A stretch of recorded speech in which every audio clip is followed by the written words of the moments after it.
दिल्ली के मुख्यमंत्री अरविंद केजरीवाल को बुधवार को दिल्ली हाईकोर्ट से कोई राहत नहीं मिली। ईडी के समन पर अब तक पेश न होने पर हाईकोर्ट ने मुख्यमंत्री अरविंद केजरीवाल से कई सवाल किए।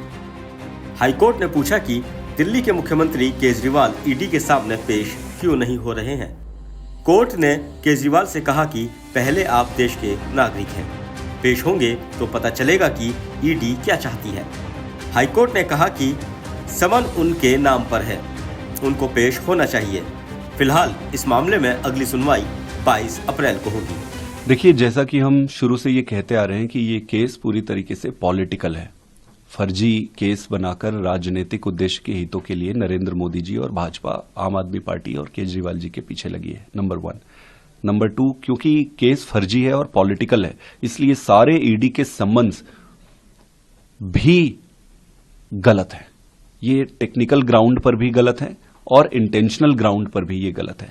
इसको हम कोर्ट पे हमने लेकर गए थे और कोर्ट के निर्णय पर हमें पूरा भरोसा है। आने वाले समय पर कोर्ट जो भी निर्णय देगी हमें मान्य रहेगा। अंत पंत में जो सच्चाई है, जीत उसी की होती है। कभी कभी समय लगता है चीजों पे, हमें धीरज रखना पड़ेगा, पर हम अगर सच्चे हैं तो निर्णय अच्छा ही आएगा। लगातार जो घटनाक्रम हो रहे हैं पूरे देश के अंदर भी और दिल्ली के अंदर भी, उससे ये बात स्पष्ट हो गई है कि ईडी आज एक इंडिपेंडेंट एजेंसी की बजाय भारतीय जनता पार्टी की प्रवक्ता की तरह काम करने लगी है। उसकी एक कठपुतली बन गई है। इसलिए ईडी जब सूत्रों के हवाले से कुछ भी कहती है, वो भाजपा कह रही होती है। भाजपा की क्रेडिबिलिटी खत्म हो चुकी है। भाजपा से लोग आज, भाजपा के नेता जब बोल रहे हैं तो लोग आज जो है इलेक्टोरल बॉन्ड में जो महा घोटाला हुआ उसके बारे में पूछ रहे हैं, तो सोर्सेज से ईडी के नाम से वो खबर चलवाते हैं। जहां तक आज इस पूरे केस का मसला है, पूरी तरह से केस फर्जी है और उसका सबसे बड़ा प्रमाण है कि 2 साल से ज्यादा हो गए, हजारों जगहों पे छापे डाल चुके ये, और आज तक एक सबूत नहीं मिला इनको। आज तक एक सबूत नहीं मिला। सुप्रीम कोर्ट ने भी पूछा कि जो बात आप कह रहे हो उसका सबूत क्या है, कोई तो सबूत लाओ। आज तक ईडी सीबीआई कोई सबूत नहीं सामने ला पाए और आज भी उनके पास कोई सबूत नहीं है। लेकिन अगर ईडी को भाजपा की एजेंसी के तौर पे काम करना है तो वो तो भाजपा निर्णय लेती है और ईडी बोलती है। 9 सम्मन भेज चुके, 9 सम्मन भेजा, आज तक पहले जवाब क्यों नहीं भेजा?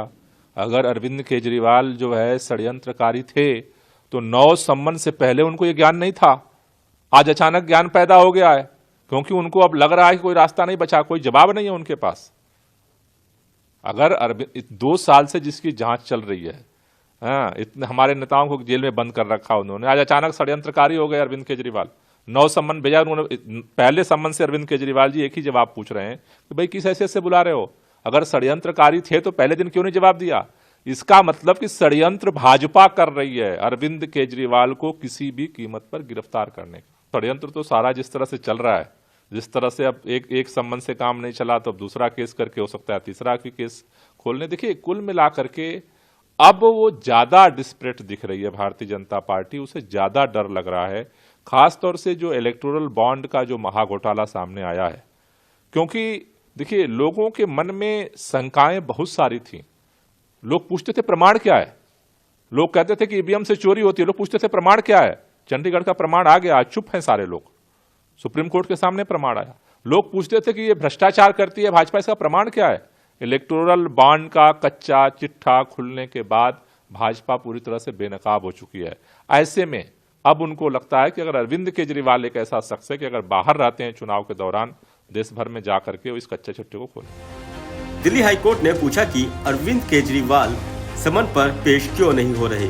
इस सवाल के जवाब में अरविंद केजरीवाल की तरफ से कोर्ट में पेश हुए वरिष्ठ वकील अभिषेक मनु सिंघवी ने कहा कि हमने सभी समन का जवाब दिया है।